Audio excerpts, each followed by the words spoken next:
হিন্দুত্ববাদী মোদি ম্যাজিকে পশ্চিমবঙ্গ জয় বিজেপির, ভরাডুবি তৃণমূল কংগ্রেসের, অবসান ১.৫ দশকের মমতা যুগের, তামিলনাড়ুতে থালাপতি বিজয় ঝড়।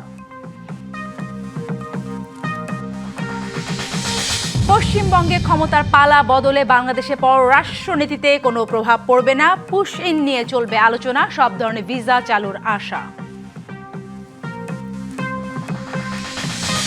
বিলুপ্তপ্রায় রোগ হামের ছোবলে দেশ, একদিনে সর্বোচ্চ ১৭ শিশুর মৃত্যু, ৪৯ দিনে প্রাণহানি ছাড়ালো ৩০০, আক্রান্ত ৪৭,০০০-এরও বেশি। প্রকল্প অনুমোদন প্রক্রিয়া সহজে নির্দেশ প্রধানমন্ত্রীর, বন্ধ কারখানা খুলতে বৈঠক, পরিত্যক্ত ৮ বিমানবন্দর চালুর সিদ্ধান্ত সরকারের। আবারও পরিবর্তন আনা হচ্ছে, পুলিশের পোশাকে থাকছে আগের ধাঁচের ইউনিফর্ম, প্যান্ট হবে খাকি রঙের, জানালেন স্বরাষ্ট্রমন্ত্রী। এবং বিসিবি সভায় ৪ গুরুত্বপূর্ণ সিদ্ধান্ত, নির্বাচন পরিচালনায় ৩ সদস্যের কমিশন গঠনে অনুমোদন, আঞ্চলিক সংস্থার অ্যাডহক কমিটি বিলুপ্ত। পশ্চিমবঙ্গের বিধানসভা নির্বাচনে তৃণমূলের টানা ৩ বারের অভাবনীয় প্রভাব ও নীলবাড়ির মসনদ দখলের পথে বিজেপি। সকাল ৮টা থেকে শুরু হওয়া গণনায় এখন পর্যন্ত ১৯৭ আসনে এগিয়ে বিজেপি, তৃণমূল এগিয়ে ৮৭টিতে। ২টি আসনে আনুষ্ঠানিক ফল ঘোষণা করেছে নির্বাচন কমিশন। মন্তেশ্বর আসনে জয়ী হয়েছেন বিজেপি প্রার্থী, আর ভগবান গোলায় জিতেছে তৃণমূল। এরই মধ্যে বিজয় নিশ্চিত বলে দাবি করেছে কেন্দ্রের শাসক দল।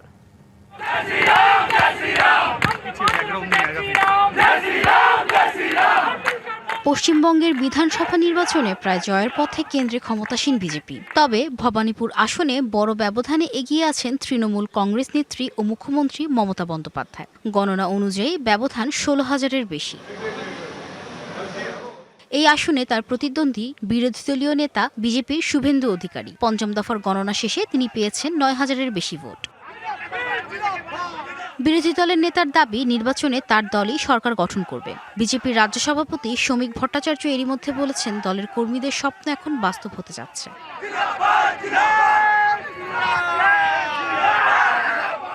এদিকে ভোট গণনার মধ্যেই কিছু এলাকায় বিচ্ছিন্ন সংঘর্ষের খবর পাওয়া গেছে। কোচবিহারের দিনহাটায় বিজেপি ও তৃণমূল কর্মীদের মধ্যে সংঘর্ষ হয়েছে, পরে পুলিশ পরিস্থিতি নিয়ন্ত্রণে আনে। এদিকে কলকাতার বিজেপি অফিসে একদিকে যেমন মিষ্টি বিতরণ হচ্ছে, তেমনি ঝালমুড়িতে মেতেছেন গেরুয়া শিবিরের কর্মী সমর্থকরা। অবশ্য মমতা বন্দ্যোপাধ্যায় জরুরি বার্তায় পোলিং এজেন্টদেরকে যার যার অবস্থানে থাকার আহ্বান জানিয়েছেন।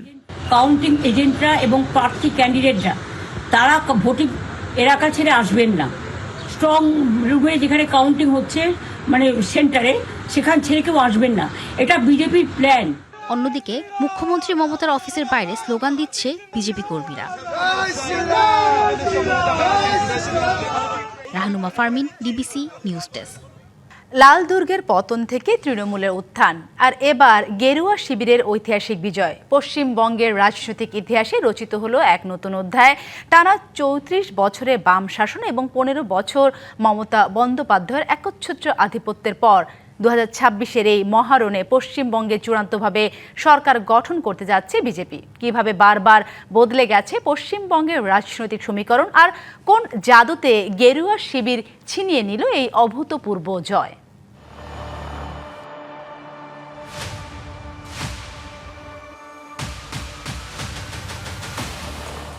৭০-এর দশকের শেষ ভাগ, জরুরি অবস্থার ক্ষোভ আর বেকারত্বের জ্বালাকে পুঁজি করে ১৯৭৭ সালে পশ্চিমবঙ্গে ক্ষমতার কেন্দ্রে পৌঁছে যায় বামফ্রন্ট। জ্যোতি বসুর নেতৃত্বে ভূমি সংস্কার আর পঞ্চায়েত ব্যবস্থার হাত ধরে শক্ত শেকড় গাড়ে বাংলায়। কিন্তু টানা ৩৪ বছরের সেই দুর্গে ফাটল ধরে শিল্পের স্থবিরতায়। ট্রেড ইউনিয়নের লাগামহীন ধর্মঘট আর বন্ধ কারখানার সাইরেন যেন জানান দিচ্ছিল পরিবর্তনের।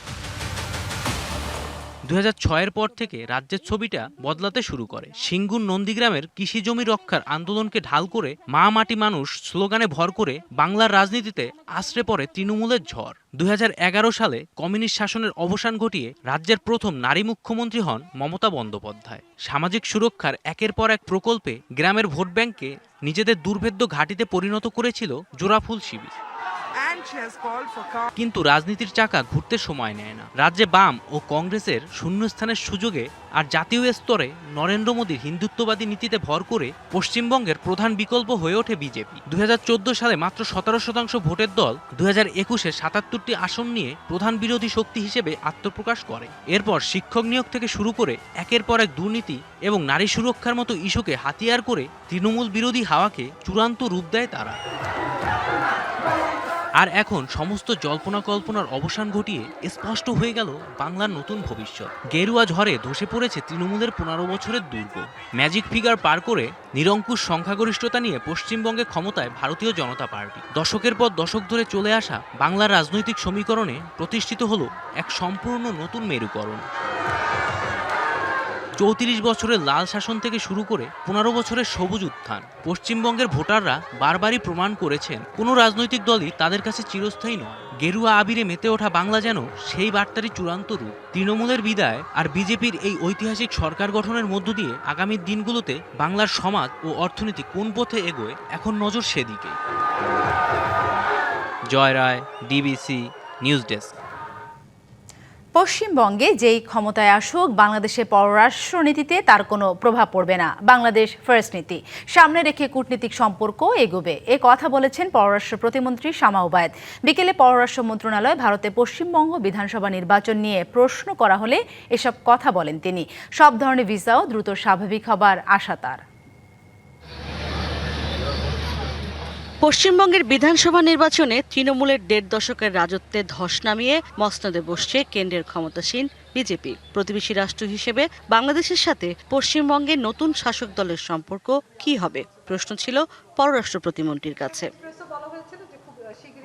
কোন রাজ্যের ভোটের ফলাফলে দেশের কূটনীতি বদলাবে না বলে জানান পররাষ্ট্র প্রতিমন্ত্রী। Foreign policy do not work that way. Foreign policy একটি দেশে ফরেন পলিসি একটি দেশের স্বার্থ সংশ্লিষ্ট হয়। আমাদের দেশের ফরেন পলিসি আমরা আগেই বহুবার বলেছি, আজকেও বলছি, বাংলাদেশ ফার্স্ট ফরেন পলিসিতে চলবো আমরা। সেটা অন্যান্য দেশে যে সরকারই আসুক না কেন আমাদের ফরেন পলিসি একই থাকবে। 2024-এর পর থেকেই বন্ধ চিকিৎসা এবং বিশেষ ভিসা ছাড়া ভারতের ভিসা কার্যক্রম। শামা ওবায়েদের আশা শিগগিরই সব ধরনের ভিসা চালু হবে।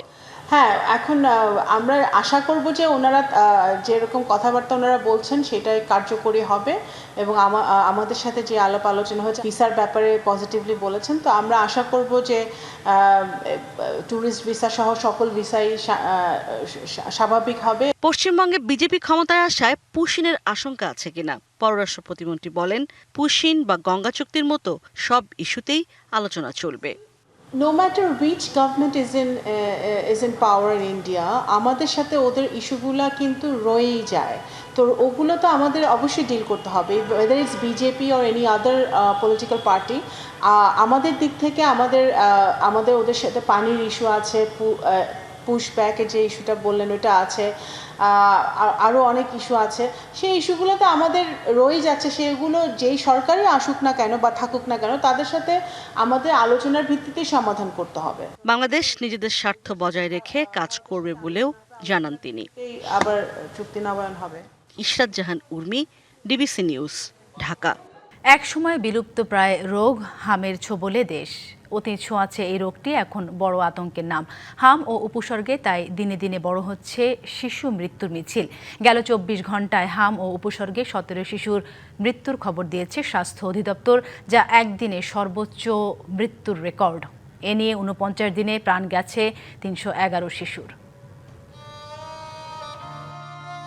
চলতি বছরের মার্চ থেকে হাসপাতালগুলো যেন হাম আক্রান্ত শিশুদের দখলে। প্রতিদিনই হাম ও উপসর্গ নিয়ে মারা যাচ্ছে শিশু। নিয়মিত টিকা দেওয়ার বিলুপ্ত প্রায় রোগে পরিণত হয়েছিল হাম। রাষ্ট্রীয় ও গণমাধ্যমের তথ্য অনুযায়ী 2024 সালে এই টিকাদান কার্যক্রম ব্যাপকভাবে ব্যাহত হয়, যার ফলে শিশুদের বড় একটি অংশ হাম সহ অত্যাবশ্যকীয় টিকা থেকে বঞ্চিত।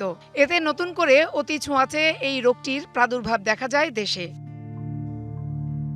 স্বাস্থ্য অধিদপ্তরের তথ্য অনুযায়ী 15ই মার্চ থেকে 4 মে পর্যন্ত 49 দিনে হাম ও উপসর্গে প্রাণ গেছে 311 শিশুর। আর গেল 24 ঘন্টায় 17 শিশুর মৃত্যু হয়েছে, যা চলতি বছর একদিনে হাম ও উপসর্গে সর্বোচ্চ মৃত্যুর রেকর্ড। এ পর্যন্ত সারা দেশে নিশ্চিত হাম আক্রান্ত ৫,৪৬৭ জন এবং সন্দেহজনক আক্রান্ত ৪১,৭৯৩ জন। হামে হঠাৎ এত সংখ্যক শিশুর মৃত্যুতে জনমনে আতঙ্ক ছড়িয়ে পড়েছে। এই অনাকাঙ্ক্ষিত মৃত্যু নিয়ে উঠেছে প্রশ্ন। এই যে ৩০,০০০ লোকের ভাগ্য এবং এই যে ২৫,০০০ লোক মারা গেল, এর দায় দায়িত্ব ইন্টারিম গভর্নমেন্ট ডক্টর ইউনূসকে নিতে হবে। দেশ জুড়ে টিকার সংকট তৈরি হয় এবং টিকাদানের হার দ্রুত কমে যায়। একই সঙ্গে শিশুর অপুষ্টি ও দুর্বল স্বাস্থ্য ব্যবস্থা মৃত্যুর হার বাড়িয়ে দিয়েছে। অবশ্যই তৎকালীন প্রধান উপদেষ্টা ও তার স্বাস্থ্য উপদেষ্টার দায় এটি। গণমাধ্যমে প্রকাশিত তথ্য মতে সংক্রামক রোগ নিয়ন্ত্রণে চরম অদক্ষতা ও উদাসীনতা নজির রেখেছে অন্তর্বর্তী সরকার। ২০২৪ থেকে ২৫ সালের মধ্যে হাম ও রুবেলা টিকার মজুদ ফুরিয়ে যাওয়া, নিয়মিত টিকাদানে ঘাটতি এবং ২০২০ সালের পর থেকে দেশব্যাপী সম্পূরক ক্যাম্পেইন না হওয়াকে এ সংকটের মূল কারণ হিসেবে চিহ্নিত করেছে বিশ্ব স্বাস্থ্য সংস্থা। Farhana Juthi, DBC news, Dhaka.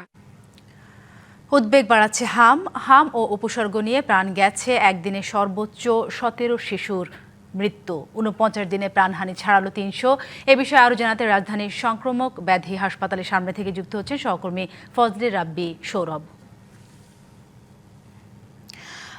সৌরভ, যেমনটা আমরা প্রতিবেদনে বলছিলাম, একদিকে বাড়ছে সংক্রামক ও প্রাদুর্ভাব, সেই সাথে পাল্লা দিয়ে বাড়ছে শিশু মৃত্যুর মিছিল। সবকিছু মিলে দেশ এখন উদ্বেগজনক পরিস্থিতির মধ্যে রয়েছে। আপনার কাছে জানতে চাইবো, আপনি নিশ্চয়ই হাসপাতালগুলো ঘুরে দেখেছেন, আজকে সামগ্রিকভাবে হামের চিত্র কেমন দেখতে পাচ্ছেন? নতুন কোনো রোগী আরও হামে আক্রান্ত হয়ে হাসপাতালে ভর্তি হয়েছে কিনা, সবকিছু মিলে কি তথ্য আছে আপনার কাছে? যেমনটি বলছিলেন, আসলে আজ কিন্তু গত ২৪ ঘন্টায় যে হামের যে শিশু মৃত্যুর সংখ্যা সেটি কিন্তু ১৭ জন ছাড়িয়েছে, যা কিন্তু আসলে অনেক বেশি একটি সংখ্যা। এবং এর আগে সরকারের পক্ষ থেকে বলা হয়েছিল যে হামের যে সংক্রমণ এবং তার ফলে যে হামের যে টিকাদান কর্মসূচি সেটি কিন্তু সরকারের পক্ষ থেকে সারা দেশব্যাপী গত ২০ এপ্রিল থেকে দেওয়া হয়। এবং এরপরও কিন্তু নতুন করে আজকের যে শিশু মৃত্যুর সংখ্যা সেটি কিন্তু নতুন করে উদ্বেগ ছড়াচ্ছে জনমনে। যদিও সরকারের পক্ষ থেকে বলা হয়েছিল যে এই টিকাদান কর্মসূচি পুরোপুরি চালু হয়ে গেলে হামের সংক্রমণ কমে আসবে, এরই মধ্যে আবার আজকের যে গত ২৪ ঘন্টা স্বাস্থ্য অধিদপ্তর থেকে যে তথ্য দেওয়া হয়েছে সেখানে যে ১৭ জন শিশুর মৃত্যু নতুন করে যেটি দেওয়া হয়েছে হাম ও হামের উপসর্গ নিয়ে, সেটির কারণে কিন্তু আমরা দেখেছি যে অভিভাবক যারা রয়েছে শিশুদের, তারা আবার নতুন করে আতঙ্কিত হচ্ছেন এবং তাদের মধ্যে নতুন করে উদ্বেগ তৈরি হয়েছে। আমি সংক্রামক ব্যাধি হাসপাতালের যে শিশু ওয়ার্ডটি রয়েছে হাম আক্রান্ত শিশুদের জন্য, সেখানে আমি কথা বলেছি অনেকের সাথে। তারা যেটি বলছেন যে আসলে তারা আসছেন এবং চিকিৎসা নিচ্ছেন, কিন্তু বিগত সময়ে সঠিক সময়ে টিকা দিতে না পারায় এই হামের যে সংক্রমণ সেটি নতুন করে বেড়েছে বলে তারা দাবি করছেন। এবং একই সাথে আজকে আমরা যদি এখানকার পরিস্থিতি যেটি দেখছেন, অর্থাৎ সারা দিনের যে চিত্রটি ছিল, রাতেও এখনো নতুন করে আমরা যখন থেকে এখানে অবস্থান করছি এই সময়ের মধ্যে আমরা নতুন করে কোনো রোগী আসতে দেখিনি, যদিও আজকের যে আক্রান্তের সংখ্যা সেটি কিন্তু এর মধ্যে অনেক বেড়ে গেছে। আর সরকারের পক্ষ থেকে বারবার যেটি বলেছে যে তারা আসলে যে আইসিইউর যে ব্যবস্থা করতে চেয়েছিল এবং একই সাথে যে টিকাদান কর্মসূচি চালু হলে সংক্রমণ কমে যাওয়ার কথা ছিল, সেটির পাশাপাশি আজকের এই মৃত্যু সংখ্যা নতুন করে উদ্বেগ ছড়াচ্ছে। আর সেই সাথে বিশেষজ্ঞরা বলছেন যে আসলে এই মুহূর্তে যেটি হচ্ছে এই হাম নিয়ে তাদের যে পরিকল্পনা, সরকারের পরিকল্পনা, সেখান থেকে আসলে সংক্রমণ কমে নিয়ে আসার ব্যাপারে তাদের উদ্যোগী হওয়া প্রয়োজন বলে তারা মনে করছেন। তো এই ছিল রাজধানীর সংক্রমণ ব্যাধি হাসপাতাল থেকে হামের সবশেষ তথ্য আমার কাছে। সৌরভ, হাম একটি সংক্রামক এবং ছোঁয়াচে। আপনার কাছে আমার অনুরোধ থাকবে আপনি নিজেও সাবধানে থেকে তথ্য সংগ্রহ করবেন। ধন্যবাদ আপনাকে। দেশি বিদেশি বিনিয়োগ আকৃষ্ট করতে প্রকল্প অনুমোদন প্রক্রিয়া সহজ করার নির্দেশ দিয়েছেন প্রধানমন্ত্রী তারেক রহমান। সকালে সচিবালয়, বস্ত্র ও পাট মন্ত্রণালয়ের সঙ্গে বৈঠকে এই নির্দেশনা দেন তিনি। বস্ত্র ও পাট মন্ত্রণালয়ের আওতাধীন বন্ধ কলকারখানার বর্তমান অবস্থা জানতে এবং সেগুলো খুলে দিতে করণীয় নির্ধারণে সংশ্লিষ্ট মন্ত্রণালয় এবং দপ্তরের কর্মকর্তাদের সঙ্গে এই বৈঠক করেন প্রধানমন্ত্রী। তিনি বলেন, একটি বিনিয়োগ বান্ধব পরিবেশ গড়ে তুলতে প্রতিশ্রুতিবদ্ধ সরকার। এ লক্ষ্য অর্জনে বিনিয়োগ প্রক্রিয়ায় বিদ্যমান জটিলতা দূর করা জরুরি। দীর্ঘদিন ধরে বন্ধ থাকা সরকারি কল কারখানাগুলোতে যারা আন্তরিকভাবে বিনিয়োগ করতে চান তাদের প্রয়োজনীয় সহযোগিতা দেওয়ার আশ্বাসের কথাও বৈঠকে বলেন সরকার প্রধান। বগুড়া, ঠাকুরগাঁও সহ পরিত্যক্ত ৮টি বিমানবন্দর নতুন করে চালুর সিদ্ধান্ত নিয়েছে সরকার। শিগগিরই আন্তর্জাতিক ফ্লাইট চালু হতে যাচ্ছে কক্সবাজার বিমানবন্দরে। বাজার নিয়ন্ত্রণ ও কোরবানি পশু চামড়া সংরক্ষণে উদ্যোগ নিতে নির্দেশ দেওয়া হয়েছে ডিসিদের প্রশাসকদের। সোমবার প্রশাসক সম্মেলনের দ্বিতীয় দিনে এসব তথ্য জানান সরকারের মন্ত্রীরা। 4 দিনের জেলা প্রশাসক সম্মেলন রবিবার প্রধানমন্ত্রী উদ্বোধনের পর সোমবার দ্বিতীয় দিনে বিভিন্ন সেশনে ডিসিদের সাথে মন্ত্রী ও সংশ্লিষ্ট কর্মকর্তারা বিভিন্ন মন্ত্রণালয় ও বিভাগীয় সম্পর্কিত বিষয় নিয়ে আলোচনা করেন। গণমাধ্যমকে বেসামরিক বিমান পরিবহন ও পর্যটন প্রতিমন্ত্রী জানান, পরিত্যক্ত বিমানগুলোকে সচল রাখার সিদ্ধান্ত নেওয়া হয়েছে। আমাদের অনেক জেলায় বিমানবন্দর রয়েছে, সেগুলিকে কিভাবে অ্যাড্রেস করবেন ওনারা সে সম্বন্ধে তাদেরকে বলা হয়েছে এবং সেগুলি উন্নীত করার জন্য তাদেরকেও আমরা নির্দেশনা দিয়েছি এবং আমরা কি কি কাজ করছি সেগুলি তাদেরকে অবহিত করেছি। বেসামরিক বিমান পরিবহন ও পর্যটন মন্ত্রী জানান, 3 মাসের মধ্যে কক্সবাজার বিমানবন্দর থেকে চালু হবে আন্তর্জাতিক ফ্লাইট, আর ডিসেম্বরে চালু হবে শাহজালাল বিমানবন্দরের 3rd টার্মিনাল। আমরা মন্ত্রণালয় থেকে নির্দেশ দিয়েছি পর্যটক যারা আসবে তারা যেন নিরাপত্তাহীনতা না ভোগে। প্রথম কিন্তু এই জিনিসটা জেলা প্রশাসকের দায়িত্ব, এই জায়গাটা খেয়াল করা। কৃষিমন্ত্রী জানান, খাদ্য হিসেবে আলুর ব্যবহার কিভাবে বাড়ানো যায় সেদিক নজর রাখতে জেলা প্রশাসকদের পরামর্শ দেওয়া হয়েছে। বন্যায় প্লাবিত নিম্নাঞ্চলের ক্ষতিগ্রস্ত কৃষকদের অর্থ সহায়তা দেয়া হবে প্রধানমন্ত্রী ও দুর্যোগ ব্যবস্থাপনা মন্ত্রণালয়ের তহবিল থেকে। যে আমাদের খাদ্য অভ্যাসের ভিতরে আলুটাকে ইন্ট্রোডিউস করা যাইতে পারে কিনা, তো আছে, আরো বাড়ানো যায় কিনা। আমরা ভিন্ন প্রজাতির আলু উৎপাদন শুরু করেছি, সাকসেসফুল হয়েছি। আমরা আশা করি আগামী দিনে অনেক বড় রপ্তানি করতে পারবো। এছাড়া কোরবানি ঈদে পশুর চামড়া যেন নষ্ট না হয় সেদিকে জেলা প্রশাসকদের কার্যকর উদ্যোগ নিতে বলেছে বাণিজ্য মন্ত্রী। টিসিবির কাজের আওতা আমরা বাড়াবো। আগামী কুরবানির ঈদে আমাদের কোনো চামড়া যেন নষ্ট না হয় সেই জন্য আমরা কিছু দিক নির্দেশনামূলক পদক্ষেপ নিচ্ছি। কোনো ট্রাকে চামড়া উঠবে না, কারণ চামড়া উঠানো মানে ঢাকায় চলে আসা, তাতে আমাদের এক্সিস্টিং সেটআপের উপরে একটা লোড তৈরি হয়। এই চামড়ার কুরবানির সময় যে চামড়াটা আমাদের হাতে আসবে তার পুরোটাই ইনশাল্লাহ আমরা সংরক্ষণ করব, নষ্ট হতে দিব না। বাজারে পণ্যের দাম স্থিতিশীল রাখতে নজরদারি বাড়াতে ডিসিদের নির্দেশনাও দিয়েছে বাণিজ্য মন্ত্রী। তুষার আহমেদ, ডিবিসি নিউজ। নদী ভাঙন কিভাবে কমানো যায় সে বিষয়ে জেলা প্রশাসকদের নির্দেশনা দেওয়া হয়েছে বলে জানিয়েছেন পানি সম্পদ মন্ত্রী শহীদুদ্দিন চৌধুরী অ্যানি। ডিসি সম্মেলনের দ্বিতীয় দিনে এমনটা জানান তিনি। এছাড়া খালের প্রবাহ ঠিক রাখতে প্রতিবন্ধকতা তৈরি হলে সেগুলোকে সরিয়ে ফেলা হবে বলেও জানিয়েছেন মন্ত্রী। এদিকে জেলা প্রশাসকদের সাথে বৈঠক শেষে দুর্যোগ ব্যবস্থাপনা ও ত্রাণমন্ত্রী আসাদুল হাবিব দুলু বলেছেন, হাওড় অঞ্চলে ক্ষতিগ্রস্ত 1 লাখ পরিবারকে আগামী 3 মাস আর্থিক সহায়তা দেবে সরকার। এছাড়া প্রবাসীদের পাসপোর্ট ও বিমানবন্দরে হয়রানি বিষয়ে ওয়ান স্টপ সার্ভিস চালুর কথা ভাবছে সরকার। এছাড়া অভিবাসন আইনে শাস্তির পরিমাণ বাড়ানো হয়েছে বলে জানিয়েছেন প্রবাসী কল্যাণ প্রতিমন্ত্রী নুরুল হক নূর। একই সম্মেলনে ধর্ম সচিব মুন্সি আলাউদ্দিন আল আজাদ বলেন, ওয়াকফ সম্পত্তি সংরক্ষণের ডাটাবেজ তৈরি হলে উদ্ধার কার্যক্রম শুরু হবে।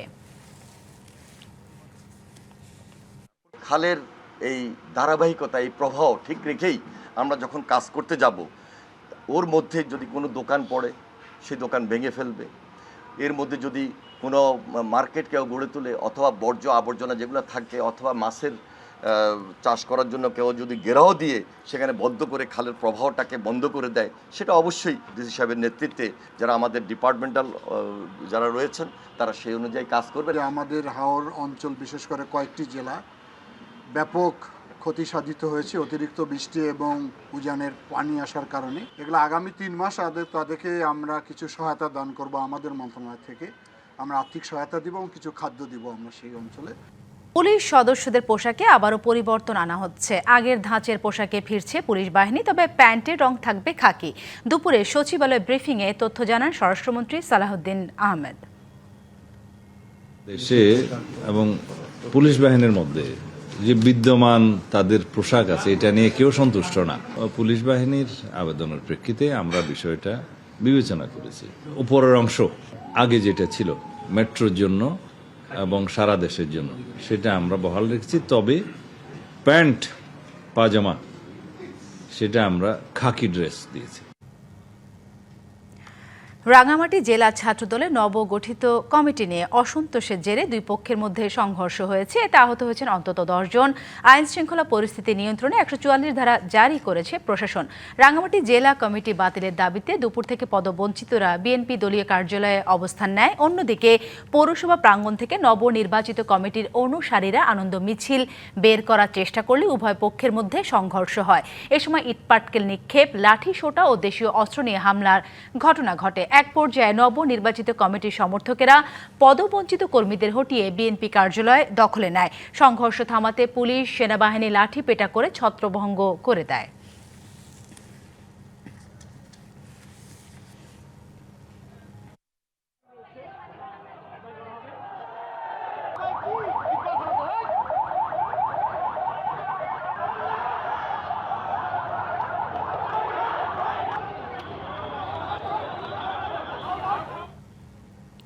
তলিয়ে যাওয়া হাওরে ডুবেছে সোনালী ধান।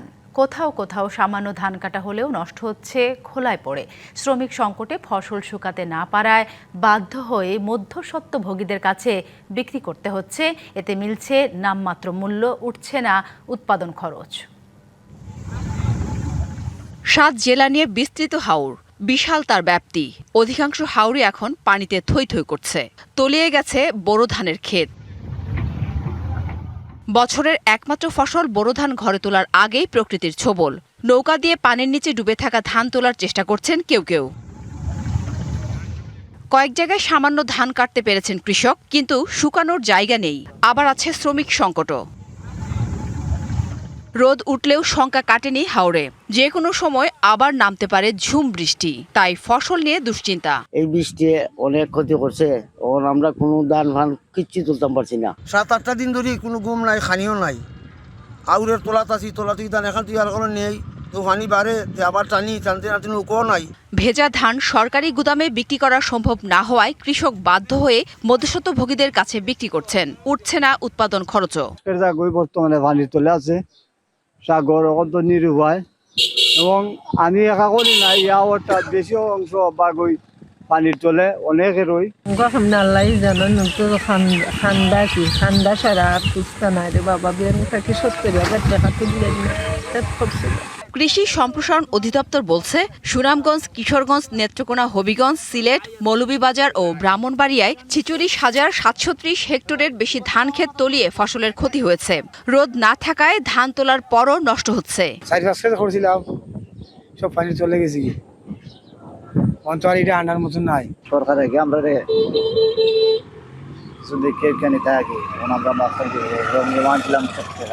ক্ষতিগ্রস্ত কৃষকদের তালিকা তৈরি করা হচ্ছে বলে জানায় কৃষি সম্প্রসারণ অধিদপ্তর। প্রকৃত কৃষকের তালিকা করতেছি, তো এই তালিকাগুলো আমরা ইতিমধ্যেই দুর্যোগ ব্যবস্থাপনা, ত্রাণ মন্ত্রণালয় এবং কৃষি মন্ত্রণালয়ে প্রেরণ করেছি। হাওরের নিচু অংশে এখনো যে পরিমাণ পানি, তাতে ধান কাটার কোনো উপায় নেই। তার উপর আরও 2 দিন আছে ভারী বৃষ্টির পূর্বাভাস।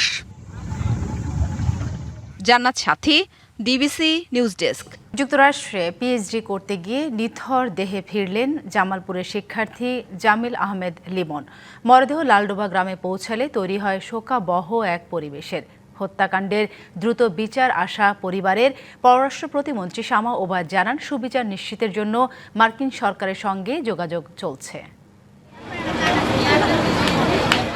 মেধাবী তরুণ জামিল আহমেদ লিমন উচ্চশিক্ষার স্বপ্ন নিয়ে গিয়েছিলেন যুক্তরাষ্ট্রে। নির্মম হত্যার শিকার হয়ে দেশে ফিরলেন কফিনবন্দি হয়ে। সোমবার বেলা 3:30টার দিকে মরদেহ গ্রামের বাড়িতে আনা হলে আত্মীয় স্বজনদের আহাজারিতে হৃদয় বিদারক অবস্থা তৈরি হয়। শেষবারের মতো লিমনকে এক নজর দেখতে ভিড় বাড়তেই থাকে। এই ধরনের ঘটনা যদি ঘটতে থাকে, আমেরিকায় পড়াশোনা করতে যায়, তাদের জন্য এক ধরনের ইনসিকিউরিটি তৈরি হবে। খুনিকে যেহেতু ধরা পড়েছে, এই খুনিকে যেন দৃষ্টান্তমূলক শাস্তি দেওয়া হয়। বড় ছেলেকে হারানোর শোকে বিলাপ করছেন লিমনের বাবা। বিদেশে পড়তে গিয়ে আর কেউ যেন এভাবে প্রাণ না হারান দাবি জানান বিচার নিশ্চিতের। ভিন্ন দেশে হোক আর দেশে হোক, সবাই যেন নিরাপত্তার সহিত পড়াশোনা করতে পারে। আমার ছেলেরে আমি কোনোদিন কষ্ট দেবে, যে পিশাচের হাতে এই ঘটনা ঘটছে, যে পিশাচের জন্য সর্বোচ্চ শাস্তি হয়। বাদ মাগরিব জানাজা শেষে পারিবারিক কবরস্থানে দাদা দাদির কবরের পাশে দাফন হয় লিমনের। এদিকে লিমনের সঙ্গে নৃশংস হত্যার শিকার হন আরেক শিক্ষার্থী নাহিদা সুলতানা বৃষ্টি। দুজনের করুণ পরিণতি আর সুবিচারের বিষয়ে শাহজালাল বিমানবন্দরে কথা বলেন পররাষ্ট্র প্রতিমন্ত্রী। আমরা যুক্তরাষ্ট্রের সরকারের সাথে নিয়মিতভাবে যোগাযোগ রাখছি, যাতে এই হত্যাকাণ্ডের সুষ্ঠু তদন্ত হয়। এই হত্যাকাণ্ডের জন্য যারা দায়ী তাদেরকে উপযুক্ত শাস্তি দেওয়া হবে। সরকার লিমনের পাশে আছে, পরিবারের পাশে আছে। শিগগিরই বৃষ্টির মরদেহ দেশে ফিরিয়ে আনতে সরকার কাজ করছে বলেও জানান তিনি। খুব শীঘ্রই ফেরত আনতে পারি, কার্যক্রম চলছে। DBC news desk. তেহরানের দেওয়া শান্তি প্রস্তাবের জবাব দিয়েছে ওয়াশিংটন, এমন তথ্য জানিয়েছেন পররাষ্ট্র মন্ত্রণালয়ের মুখপাত্র ইসমাইল বাঘাই। এছাড়া মার্কিন প্রেসিডেন্ট ডোনাল্ড ট্রাম্প জানিয়েছেন হরমুজে আটকে থাকা জাহাজগুলো নিরাপদে সরে যেতে সর্বোচ্চ চেষ্টা করা হবে। ইরানের দেওয়া নতুন শান্তি আলোচনার প্রস্তাব নিয়ে ট্রাম্প জানান ইরানের সঙ্গে খুব ইতিবাচক আলোচনা করেছেন মার্কিন আলোচকেরা। এদিকে সংঘাতের বাইরে থাকা যেসব দেশের জাহাজ হরমুজ প্রণালীতে আটকে আছে তাদের নিরাপদে সরে যেতে সর্বোচ্চ চেষ্টা করবে যুক্তরাষ্ট্র। তার এই উদ্যোগের নাম দিয়েছেন প্রজেক্ট ফ্রিডম। ট্রাম্পের দেওয়া এই পোস্টের প্রতিক্রিয়া ইরান পার্লামেন্টের জাতীয় নিরাপত্তা কমিশনের প্রধান ইব্রাহিম আজিজি হুঁশিয়ারি দিয়ে বলেন হরমুজ প্রণালীতে যুক্তরাষ্ট্রের যে কোনো ধরনের হস্তক্ষেপকে যুদ্ধবিরতির লঙ্ঘন হিসেবেই গণ্য করা হবে। বিসিবির সভায় নেওয়া হয়েছে 4 গুরুত্বপূর্ণ সিদ্ধান্ত। আসন্ন নির্বাচন পরিচালনার জন্য 3 সদস্যের কমিশন গঠনে অনুমোদন দিয়েছে অ্যাডহক কমিটি, যেখানে ক্রীড়া পরিষদের 1 সদস্য ছাড়া বাকি 2 জনকে মনোনীত করবে বিসিবি। এছাড়া কাউন্সিলর মনোনয়নের আহ্বান জানিয়ে শিগগিরই একটি নোটিশ জারি করা হবে। এদিকে চট্টগ্রাম, সিলেট ও বরিশাল আঞ্চলিক ক্রিকেট সংস্থাগুলোর পূর্ব গঠিত অ্যাডহক কমিটি বিলুপ্ত করা হয়েছে।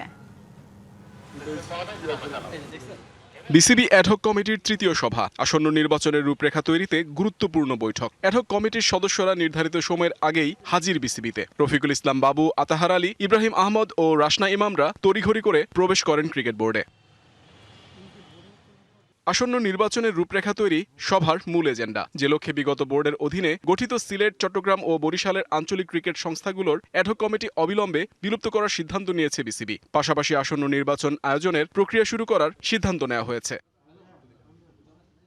যার প্রথম ধাপ হিসেবে বিসিবির গঠনতন্ত্রের 12.7 অনুচ্ছেদ অনুযায়ী সব ক্যাটাগরি থেকে কাউন্সিলর মনোনয়নের আহ্বান জানিয়ে শিগগিরই একটি নোটিশ জারি করা হবে, যেখানে আগ্রহী সংগঠকরা মনোনয়ন সংগ্রহ করে কাউন্সিলরশিপের জন্য আবেদন করতে পারবেন।